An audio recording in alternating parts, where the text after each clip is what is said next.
And then make a Merit Lage. Oh, so I apologize. This is actually game 3. Yeah, there is a Pie and Needle in play, which is in the sideboard of Adam's deck. So we are in game 3. Both players are sitting at 1-0 in the tournament. And so Pie and Needle is naming Thespian Stage. So Kurt's deck also has access to Punishing Fire, plus Grove of the Burn Willows, Life from the Loam Wasteland. So there's a lot of different soft locks or hard locks that it can generate through its lands. Yeah, it's very difficult for a deck like Death and Taxes to defeat lands. Although one of the cards that can do it is Rest in Peace. Yeah, certainly game 1 is a really uphill challenge for the Death and Taxes pilot, as they don't have a lot of forms of disruption for the stuff that the land deck is doing. And a lot of that stuff is really brutal against creature strategies, specifically Maze of Iths and Punishing Fires and such. But post-board, when you have access to things like Pithy Needle to shut down some of his action, when you have Rest in Peace to make sure that Loam isn't an issue, you can force the lands pilot to play a much more honest game, and that's something where Death and Taxes has a shot at winning the game. Yeah, so now Adam has access to 5 mana. It looks like he has a Batterskull in his hand. So that's one beefy threat. But there we're going to see a Thalia first. Kurt does have I believe he does have multiple copies of Punishing Fire. He won't be able to rebuy them because of Rest in Peace, but at least he can actually get that Thalia off the board. Yeah, but it's the issue here, of course, it's still long-term difficult to see how Kurt cobbles together his powerful pieces. He may be able to handle threats on a one-on-one basis, but that's a game plan that Adam can win.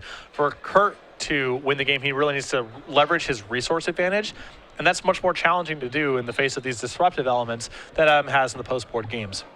Yeah, so it looks like Kurt drew a gamble, which means he could actually try to find an answer in his deck to Rest in Peace. He has Corrosive Grip in his sideboard, so if he boarded that card in, he can take a chance. Obviously, it won't guarantee that he'll be able to resolve get the Corrosive Grip because he'll have to discard a card at random after gamble resolves. But that is a way for him to deal with the Corrosive Grip. And once the Rest in Peace, and once the Rest in Peace is off the table, he can actually start going to work. And it's not even clear he would have brought in Crozan Grip for this third game, especially if he didn't see Rest in Peace in the second game, as Crozan Grip is much more likely to be for dedicated counterbalance strategies, which is really hard for a Loam deck to beat once it's up and running. Yeah. But the only thing is you have to expect that Rest in Peace is a card that you would see out of this deck. So I'd be surprised if he'd actually, and plus you still have the artifacts, the equipments to deal with. Absolutely. But yeah, he didn't cast Gamble last turn, so maybe he just doesn't have it. It doesn't have the Corrosive Grip in his deck. Or he's waiting for a bit more of a buffer because he doesn't even have a lot to do with Loam right now. He would have no graveyard. He wouldn't even be able to cast it yet. Mm-hmm. So Kurt needs a lot more setup here before he can start really thinking about Loaming. He does have a Wooded Foothills that he drew for the turn. Now he's facing down a Batterskull. He's got one more Punishing Fire in his hand, so he can deal with Thalia if he wants to, but he doesn't really have a way to deal with that Batterskull right now. He does have the Maze of It, though. However, it looks like Wasteland is going to take that out. I assume Kurt has some pretty large plan here because he didn't want to take down Thalia with his copy of Punishing Fire, even though he had an opportunity to do it while Adam's Caracas shield was down. So, yeah, and this is definitely going to cost him if he does have that Corrosive Grip because he won't be able to cast it this turn. So he could have actually, he does have them. Okay. So he could have actually found Corrosive Grip and cast it this turn in response.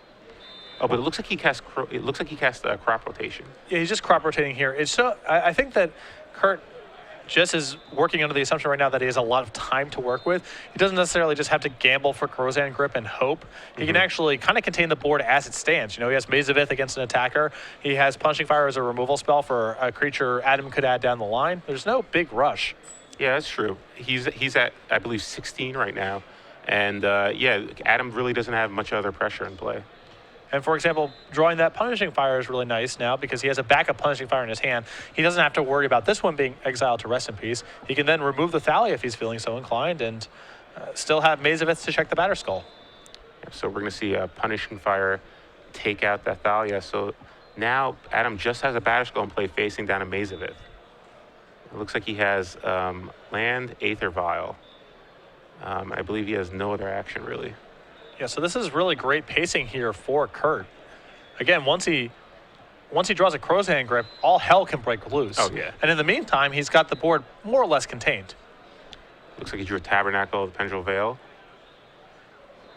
And there's, Adam drew a Wasteland for the Mazavith. So that's going to be able to put some pressure in. It doesn't look like Kurt has another crop rotation. Yeah, so this will fork Kurt's hand to some extent. He can still afford to take a draw step and try to find an answer to this Batter Skull, but if no help arrives, he's going to probably have to start figuring something out here. Maybe it's time where he has to start gambling for his Crozan Grip. Mm-hmm. Yeah, you figure there's a chance he might have done it in response, so he could have actually killed the Rest in Peace, and then his Mazavith would have gone to the graveyard because Rest in Peace wasn't there anymore. So looks like he's making his move. Yeah, so interesting that he chose to do it on his turn. Maybe he just wanted one more card. Yeah. Well, Gamble's a sorcery. He has to cast on his turn. Yeah. So, but the point remains, he was trying to build up, I believe, a buffer. So he loses his last Punishing Fire in his hand, but at least he's going to be able to resolve Crozan Grip here. He's got that Wooded Foothills in his hand, so he can actually start getting some cards into his graveyard. He's got Tabernacle as well. Puts both into play one off Exploration. He's going to pass the turn back. And now I'm really intrigued to see, does Kurt try to Crozan Grip the Batter Skull and just tread water, or does he break up the Rest in Peace and assume he can power through it with his Loam? Yeah, Kurt is, I believe, is Kurt at 18 or is he lower than that? Taking a shot for 4 here. Yeah, I think if you're Kurt, you have to go after the Rest in Peace. Yeah. Yeah, it's hard to imagine how he wins the game long term. Well, even... Yeah, so Kurt is at 10 now, and now his hand is basically, all right, well, do I go after one Rest in Peace, hope I can deal with it, or do I just go after your Batter Skull now? Now you might just have to go after Batter Skull. Yeah, I don't think that draw is obviously a disaster for Kurt here. You can see him thumbing the cards around in his hand. I almost feel like he's compelled to go after Batter Skull in this case because he doesn't have that many more turns. Yeah, so he can wait a turn. He can wait a few turns. He's at 10. Doesn't look like he drew a second Crozan Grip there. So he just passes the turn back. Yeah, he also has the backdoor hope my opponent forgets the Tabernacle trigger as a way to get out of this Batter Skull, but Adam's on top of it. Yeah, and even still, you could just return the Batter Skull. It's going to be hard for Kurt to come out of this one. It looks like Kurt drops down to 6 now. He's going to try to wait as long as he can before he pulls the trigger on that Crozan Grip. Yeah, because he still has the ability to draw Mazavith as well in all of this. So he doesn't have to answer the Batter Skull only this way. And there it is. Mazavith drawn from Kurt gives him some time. Oh, Phyrexian Revoker. Wow. And he lost that Punishing Fire to the Gamble, so he doesn't have a way to kill the Revoker here. Well, he can still Crozan Grip the Revoker and then maze the Germ token. Yeah, so he still has that. He still has that, but obviously much tougher situation for him.